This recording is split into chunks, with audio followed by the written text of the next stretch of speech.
Good evening. I forgot I had to go out another ride tonight.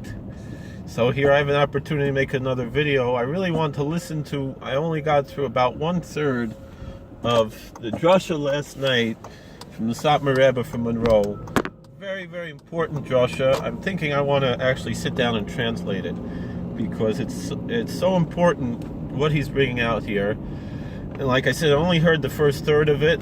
I know people were upset at me when I only watched 10 minutes of One of Us, and I was already criticizing it, and maybe people will be upset that I only listened to 9 minutes of the Rebbe's drasha last night out of about a half hour. I didn't go last night, I'm listening to it now on YouTube, and I'm so happy with what he had to say.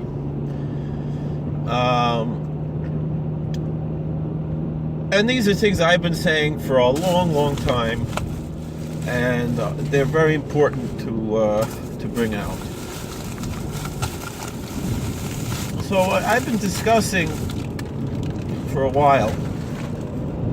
I've made several videos on the subject, and this is yet another one, that these attacks that we see today on the Hasidic yeshivas,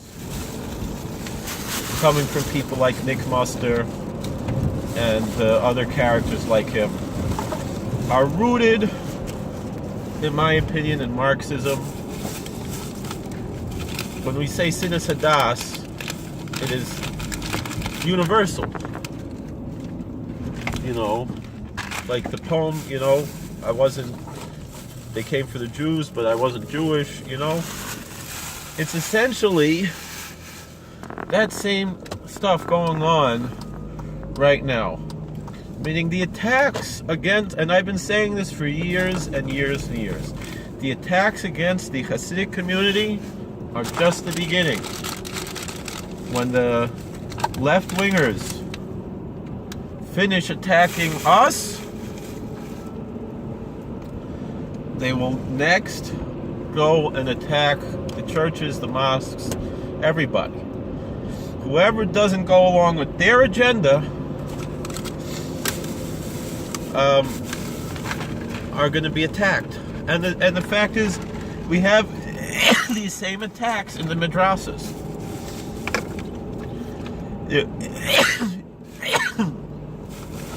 I mean, it was foolish for them to be accepting the government teachers, but that's something that they did. But there was a story like that. There was a government teacher in a private Muslim school who was teaching things that did not go along with Muslim values, and they were upset, and rightly so. The only problem was, here they were kind of giving in to what the government is pushing. Really, they should learn from us about freedom of religion, and really we have similar goals, Jews, Christians, Muslims, all together. And the thing is, you have atheist libertarians also who have the same goals.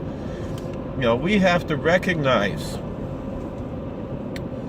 that whatever we want for a community like Curious Joel, like Satmar, like New Square, like any of these communities, this is not just what's good for the Jews. This is about what's good for all Americans. This is about what's good for America.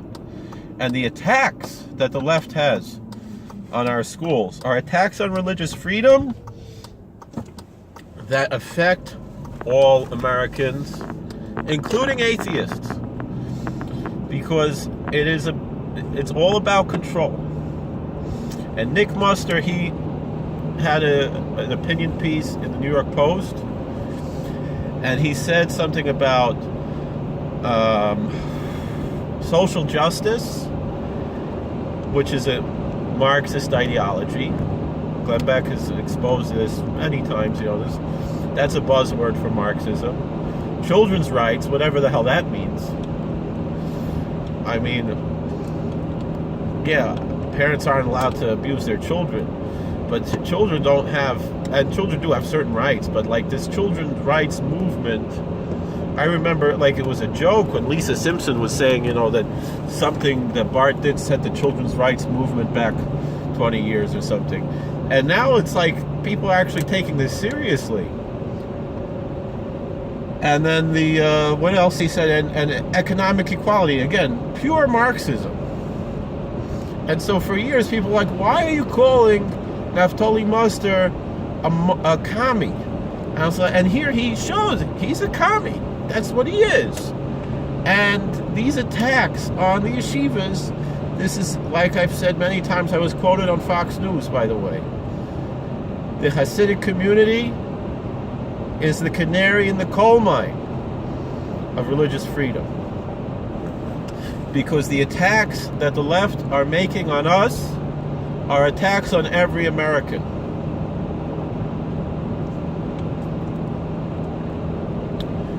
And there was another opinion piece that was in a blog where a guy, he was saying about how, he was teaching in quote unquote a better yeshiva. They had more English, and yet the kids didn't care. They didn't do their homework, and the parents didn't push them to do the homework. And what's going on here? And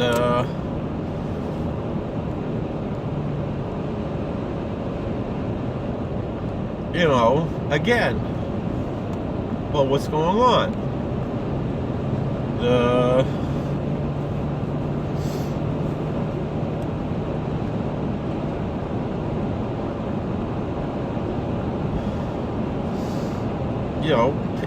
There was already a Supreme Court case about this, Yoder versus Wisconsin, where the Amish were allowed to raise their children according to their culture and not be forced by the government to violate their religious beliefs in education.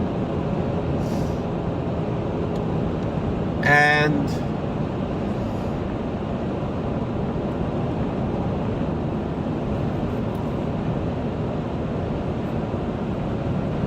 here it's a chutzpah what goes on. Like the Rebbe said, the public schools, they're producing drug dealers, murderers, all kinds of things.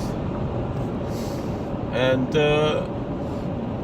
our schools are producing entrepreneurs, successful businessmen, things like this.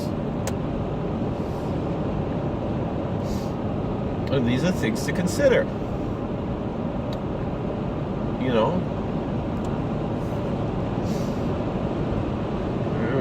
I've worked in several prisons. I only knew one person with the yeshiva background who was in the prison where I worked, and he was framed. And the chutzpah that I remember in that prison, not where I currently work, they were forcing him to take, education, to take courses and things in the prison, whereas he was a Rosh Hashiva, he was a dean of a college, but because by their standards they didn't recognize that he was a dean of a college in a foreign country, but they're saying he has to learn, and according to his religious beliefs, and he stated this, and he was emphatic about it. He felt that it was a violation of his religion to learn too much secular studies. And again, the religious beliefs issue, it's not about you cannot ask any rabbi to say this person happens to be a rabbi, he's Rosh Hashiva. You ask the individual, because in America what matters is not group rights, but individual rights. And an individual has the right to his understanding of religion. You can't go to Rosh Hashiva from Yeshiva University and ask him if what Satmar is saying is religiously valid, because it's none of his business, even if they're both Orthodox. I mean, I learned this. I had a training in prison chaplaincy, and they said you could have someone as a Catholic requesting kosher food, and the Pope could say he doesn't eat kosher food, and the individual as a Catholic is saying he needs kosher food, and the state would have a requirement to give him kosher food. Because it's not about even what the Pope says, but what the individual says, and that's what America's about. And for someone to be in this nanny state Marxist ideology to say, well, we got to get the parents to recognize how important this type of education is. It's, first of all, it's imperialistic. It's, it's prejudiced against a different culture. UNESCO has this whole list of intangible cultural artifacts or something that need to be preserved. And I know America's not part of it, and I think it's silly, that the UN has to. That's none of their business. They're unwanted nobodies, but that's what UN stands for. But being said, if it was some tribe, in New Guinea somewhere, and they wanted to preserve their culture, all the bleeding heart left-wing, not so liberal Jews would be, who call themselves liberals, ironically, when they are the least tolerant people, the secularists. They would be the first to say, we got to protect this tribe in New Guinea. And I'm all for protecting the tribe in New Guinea. I have no problem with it. The problem is the hypocrisy. It's like the story with, I think it was Rabbi Twersky, who's an MD. And he's riding on a train, and some lady said, oh, you Orthodox Jews, he's a Chassidish Yid, a Rebbe Yid. And he was a Rav in a shul, and he became a doctor. He's an MD. And some lady said to Rabbi Dr. Twersky, oh, you Orthodox Jews, you make us all look so bad. A Jewish lady, not from. And you're embarrassment to us, and this and that with your backwards ways. So then he said, oh, excuse me, lady, I don't know what you're talking about. I'm Amish. Some people pronounce Amish, And she's like, oh, I'm so sorry.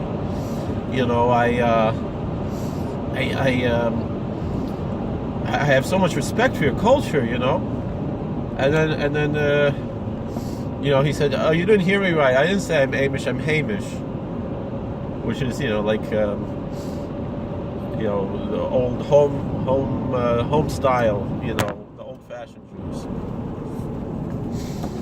And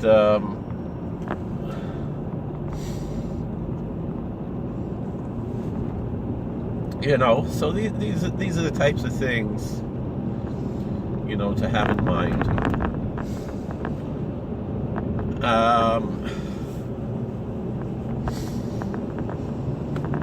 And essentially, this is what's going on. Rabbi Siegel said, when he was a kid, they were talking about something to go visit the Amish, or something like that, to see something exotic like that, And then he said, oh, why don't we go to Borough Park or Williamsburg and see the Hasidim? And the teacher said, well, why the hell would you want to see that? What do you want to see those people for,